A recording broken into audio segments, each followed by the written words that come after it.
প্রিয় ছাত্রছাত্রীরা, আজকে আমরা যেটা পড়বো সেটা হচ্ছে sonnet number 18, shall I compare thee to a summer's day.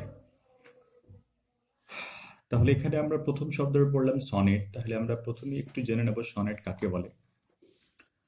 যদি আমরা সনেটকে আমরা অনেক সময় বলে থাকি বাংলা ভাষায় যে চতুষ্পদী কবিতা, অর্থাৎ এখানে 14টা লাইন থাকবে, প্রথমে থাকবে 8 লাইন, শেষে থাকবে 6 লাইন। সেক্ষেত্রে আমরা সনেট বলে থাকি, যেটা ইংরেজিতে প্রথম 8 লাইনকে বলা হয় অক্টেভ, শেষের 6 লাইনকে বলা হয় সাস্টেট। তো এখানে shall I compare thee to a summer's day, এখানে তিনি তার বন্ধুর কথা বলেছেন যে তিনি বন্ধুকে তার গ্রীষ্মের সঙ্গে তুলনা করবেন কিনা, এটা প্রশ্নবোধক দিয়ে করা হয়েছে। যদিও সনেট আমরা সাধারণত পড়ে থাকি 2 রকম বা 3 রকমের, যেমন পেট্রার্কান সনেট, ইটালিয়ান সনেট, আর স্পেশালি একটা আছে শেক্সপিয়ারিয়ান সনেট, অর্থাৎ শেক্সপিয়ার তিনি নিজের ভাবে নিজ একটা ফরম্যাটে সনেটটা লিখেছেন।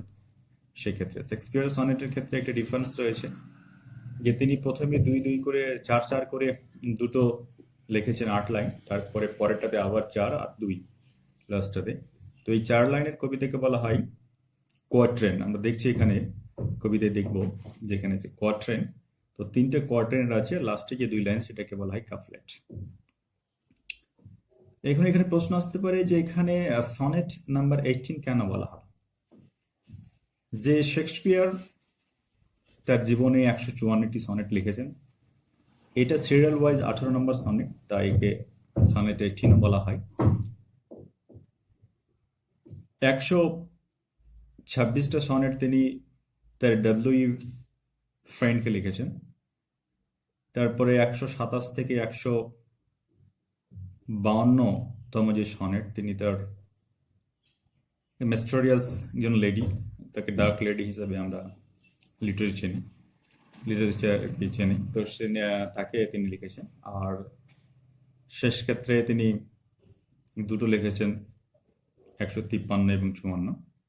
তিনি এটা লিখেছেন কিউপিডকে, অর্থাৎ তিনি রোমানদের গড দেবতা, তাকে উদ্দেশ্য করে তিনি লিখেছেন। তাহলে আমরা শেক্সপিয়ার সম্পর্কে হালকা জেনে নিই। উইলিয়াম শেক্সপিয়ার তিনি জন্মগ্রহণ করেছিলেন 1564-তে, অর্থাৎ 1564, মারা যান 1616-এ। Remains one of the greatest writers in English language. তিনি অত্যন্ত নামী এবং খুব গ্রেটেস্ট মহান ছিলেন একজন ইংলিশ রাইটার হিসাবে। এবার আমরা তার কবিতাটা পড়ব লাইন বাই লাইন। প্রথমে তিনি বলছেন কোশ্চেন মার্ক আছে, তোমরা বই খুলে বই লাইনগুলো দেখো, তাহলে অনেকটাই সুবিধা হবে। Shall I compare thee to a summer's day. Shall I compare thee মানে এখানে তোমাকে, ইউ এর ফর্ম এখানে এটা ওল্ড ইংলিশ বলা যেতে পারে বা পোয়েটিক ইংলিশ বলা যেতে পারে। দি টু এ সামার্স ডে, তোমাকে আমি কি গ্রীষ্মের সঙ্গে তুলনা করব? এখানে প্রশ্ন আসতে পারে অনেক কিছু ভালো জিনিসের সঙ্গে তুলনা করা যেতে পারতো, কিন্তু গ্রীষ্মের সঙ্গে কেন তুলনা করা হলো? কারণ হলো, যেহেতু কবি এটা ইংল্যান্ডে লিখছেন, আর ইংল্যান্ডে বেশিরভাগ সময় শীত থাকে, ঠান্ডা থাকে।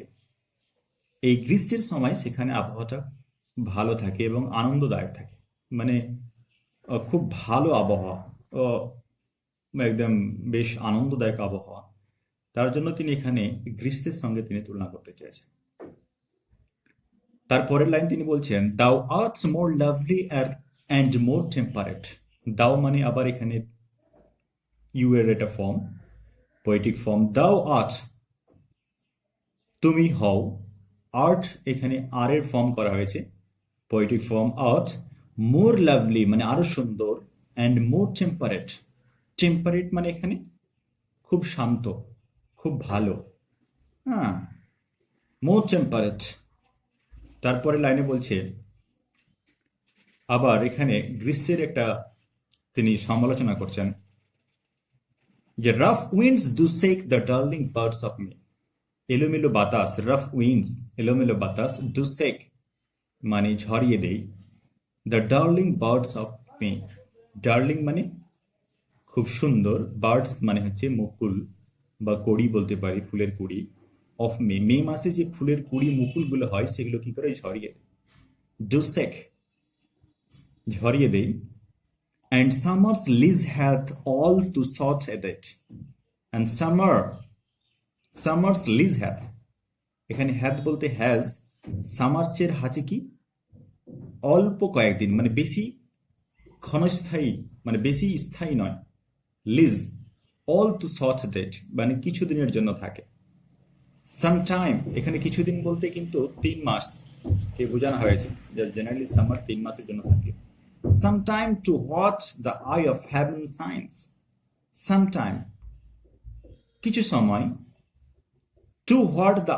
I of heaven shine, eye of heaven এখানে কাকে বোঝানো হয়েছে, সূর্যকে, হ্যাভেন মানে আমরা জানি স্বর্গ, কিন্তু হ্যাভেন মানে আকাশকেও বোঝায়, তাহলে আকাশের চোখ, তার মানে আমরা কি বলতে পারি এখানে সূর্যকে বলা হয়েছে, সামটাইম টু হোয়াট অত্যন্ত গরম হয়ে যায়, the eye of heaven shines কখন অত্যন্ত গরম হয়ে যায়, গ্রীষ্মকালে গরম হয়ে যায়, সামারে গরম হয়ে যায়, তাই তিনি এখানে বলেছেন sometime too hot the eye of heaven shines and often is his gold complexion dimmed, এবং প্রায় often is his gold complex তার যে সোনালি চেহারা, কমপ্লেক্সন মানে চেহারা, হ্যাঁ তার যে আকার, তার যে কালার, ডিমড মানে হচ্ছে নিভে যায় অর্থাৎ কমে যায়, কেন কমে যায়, কারণ যে আকাশে অনেক সময় ক্লাউড মেঘ জমায়েত হয়ে যায়, সামারের সময় বৃষ্টি হয়ে যায়, যার জন্য অনেক সময় ডিমড হয়ে যায়, তার মানে কি এখানে যে তার যে সৌন্দর্য, তার যে একটা পাওয়ার সেটা কিন্তু এখানে নষ্ট হয়ে যাচ্ছে,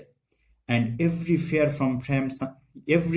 from fear sometime declines, অর্থাৎ এভরি ফেয়ার এখানে বলা হয়েছে প্রত্যেকটা সুন্দর জিনিস, ফ্রম ফেয়ার, ফেয়ার মানে এখানে নেচারকে বোঝানো হয়েছে, অর্থাৎ প্রকৃতির যে প্রত্যেকটা সুন্দর জিনিস সেটা কি হচ্ছে, ডেক্লাইন নষ্ট হয়ে যাচ্ছে, বাই চান্স এটা দৈবক্রম হতে পারে, অর লিটেস্ট চেঞ্জিং কোর্স আনট্রিমড, অথবা হতে পারে যে এটা যে নেচার চেঞ্জিং অর্থাৎ প্রকৃতির যে পরিবর্তনশীল সেটার কারণও হতে পারে, যার জন্য এটা কি হচ্ছে দীর্ঘ সময় ধরে থাকছে না, why but the eternal summer shall not fade, এখানে তিনি এবার এখানে উপসংহারে আসছেন যে কি বলছেন, বাট দাই কিন্তু তোমার, ইটার্নাল সামার, এখানে সামার মানে গ্রীষ্ম, কিন্তু এখানে সামার মানে হচ্ছে যে তোমার যে সৌন্দর্য, ইয়থ, এখানে summer as a symbol of youth, তোমার যে ইয়থ, তোমার যে সৌন্দর্য সেটা কিন্তু শ্যাল নট ফেড, সেটা কিন্তু বিবর্ণ হবে না, কিন্তু নষ্ট হবে না,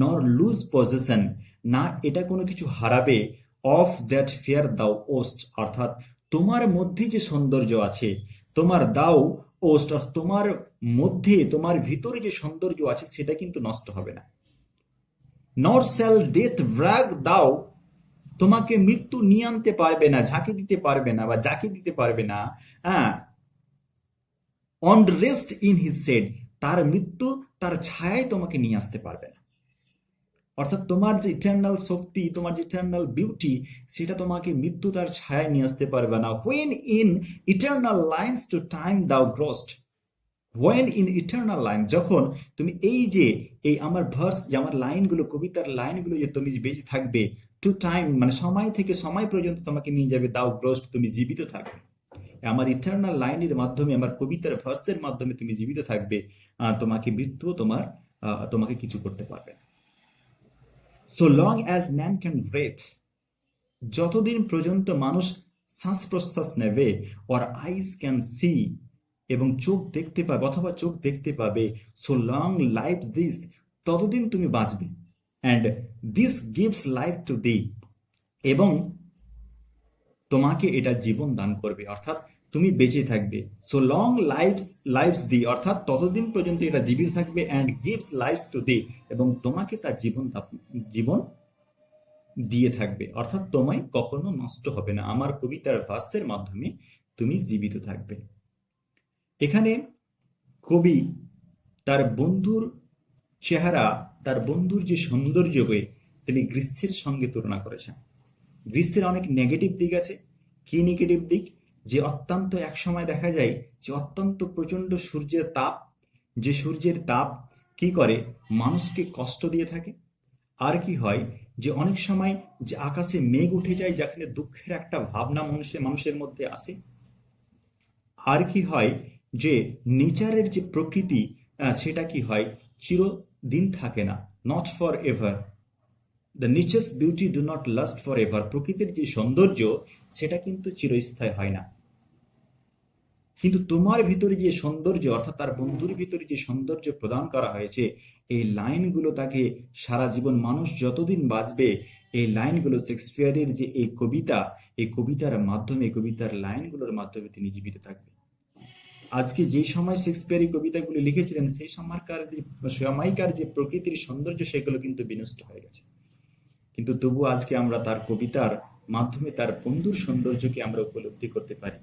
দ্যাটস ওয়াই তিনি কিন্তু এই কবিতাটি লিখেছেন। আর তিনি এবং সামারের সঙ্গে এই কারণেই তুলনা করা হয়েছে, আমি প্রথমেই বললাম যে সামার একটা প্রিয় সিজন, আর সামার কি রিপ্রেজেন্ট করে, অ্যাজ এ ইয়ুথকে রিপ্রেজেন্ট করে, অর্থাৎ অ্যাজ এ রিপ্রেজেন্ট করে থাকে এই সিম্বল হিসাবে। তাই তিনি সামারের সঙ্গে তুলনা করছেন, কারণ সামারটা অত্যন্ত আরামদায়ক। হ্যাঁ, তাহলে সেক্ষেত্রে তিনি এই কবিতাটা এইভাবেই লিখেছেন। Beauty of summer is compared with the beauty of his friend, and his friend's beauty is much more superior than the summer's beauty. Summer's beauty থেকে অনেক অনেক ভালো, তাই তিনি এখানে তুলনা করেছেন। Thank you.